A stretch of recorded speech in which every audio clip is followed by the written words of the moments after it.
Hello, welcome to the second part of WFH or Work Life Imbalance.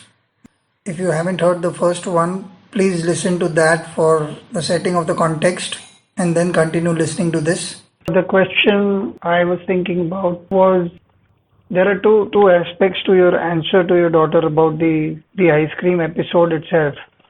Yeah, One is that you told her the truth much before the event was to occur, which uh, which I think is an interesting way to deal with it because a lot of people may uh, continue the lie and then in the last moment make up something and say, okay, we can't do it, we'll see it later, or just create a bit of a ruckus. Ki, stay quiet.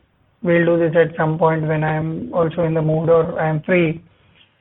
yeah, The second part of that is uh, if you are saying you can have two scoops instead of one, is that a bribe? So this is a two kind of questions. One is do you deal with it honestly because it's purposeful on your part, or is it just one off that happened today?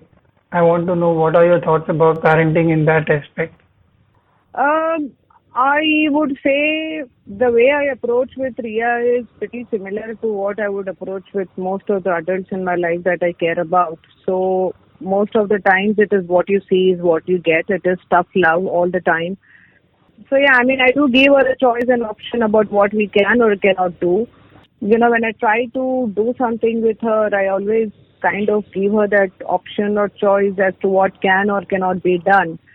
And my approach with her is also pretty straightforward, like most of the adults that I care about in my life, that I work with or engage with. So there is no false pretense about so there's no really false pretense or promises about we will do this or we will do that, because I think somewhere you also need to make your child realize that what you do is also equally important. It cannot always be about them. I think that expectation has to be set and managed very, very consistently and repeatedly is what I feel, and I do that with my daughter, and I think she appreciates that. And there have been times when I felt that extra bit of doing something for her. She would be like, "No, Mama, it's okay. We just did this last week. I don't want it again." So I think when you have a very clear and realistic conversation with your children and set expectation, I think they do get it. I think she appreciates the honesty, and she knows that I'm not lying to her or spinning a story. She absolutely knows that, because I'll feel very guilty if I'm spinning a story with her for something as mundane as going and having an ice cream, right? Though it is special at a time like this. So, and I don't think it is a bribe. It is not a bribe according to me. I feel it is an incentive. Well, I can rush today and take her and give her one scoop with half my head wandering into some other areas, or I'm relaxed tomorrow, Friday evening, go for an ice cream, have two scoops, take your time, and I'll also feel good. I'll also be present in that moment with her and just not rushing her, me, and other things around, right? Hmm. Interesting. I agree. I also deal with it in a very similar manner. Uh, I Hmm. I speak to her like an equal. Of late, the more important part is when about this uh, aspect of family life, which gets tested most in my case. I also have say similar problems with my wife and my mother, and my brother. This keeps coming back every now and then. They feel that I am too engaged with my technology at that point of time. I need to revisit. I need to revisit and relook at things about do I really engage in work at the time that they are asking me? Can I demarcate uh, when they come and try and engage me in some talk or any chat? Is the work at that point as important? Uh, I think one of the things, okay, there's a question here I have. As a professional, one wants to be counted as being worthy of being depended upon in the professional circles.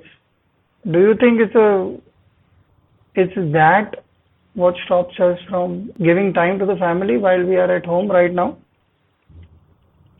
I would probably say yes and no because I think subconsciously we all take our families for granted, right? And I think let's speak for ourselves. There are people I'm sure who give a lot of time to their families, perhaps. I would love to know those people, trust me, because I think that's what, it's a double-edged thing, but isn't that what most of us do when we say family, da da da? I think at least I do that. I have no qualms accepting it because I know I can never tell a client, right, who's giving me steady business, look, I'm in the middle of knitting a scarf with my daughter, can we speak in 45 minutes? No. Whereas I can tell my daughter, I'll probably buy you more knitting kits if I speak to the client. So it is as simple as that. Correct?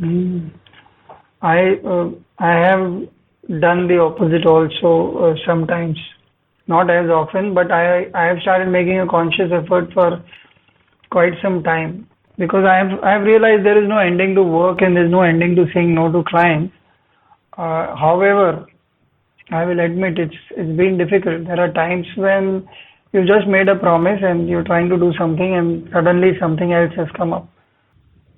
I try and make up sometime as so sometimes if I have promised her that we'll go for a movie or go out for ice cream, so I'll take her out for ice cream once she comes back and goes off to sleep. So then I start my work at 11:30 in the night and I have to let go of my sleep. There is sacrifice at some point of time. But I think you've got to even it out with family. Can we delve a little on this? Why does family assume no importance for us?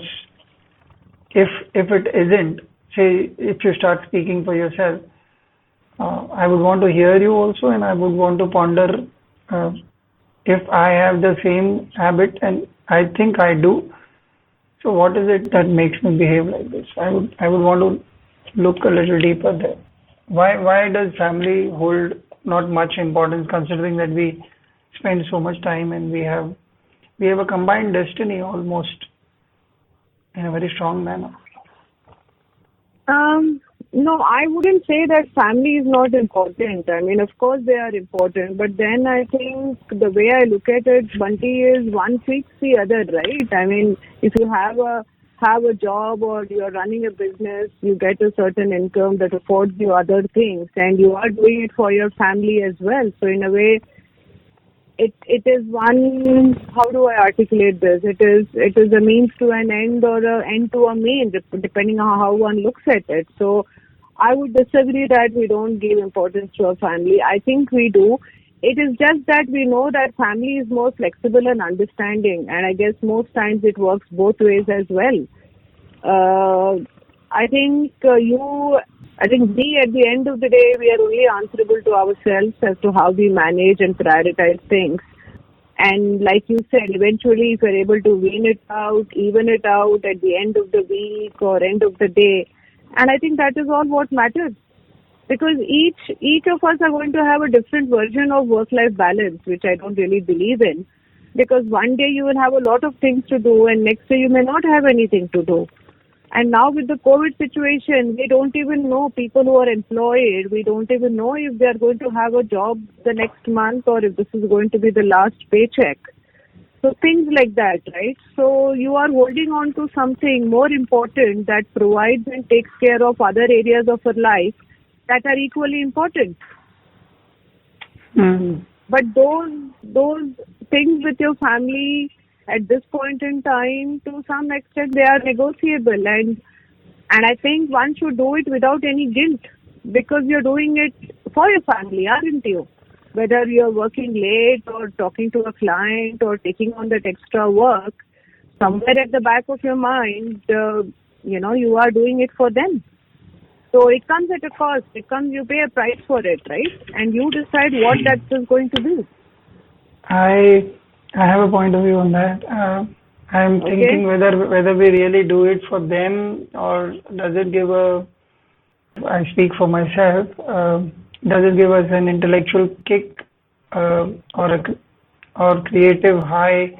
In my case, being a creative person, to be able to do this rather than um, for them alone. Very often, I would think I have the only person that I've really lived for is myself, and everybody else is perhaps an extension of me. So I try and make it sound like yes, I do it for them as well.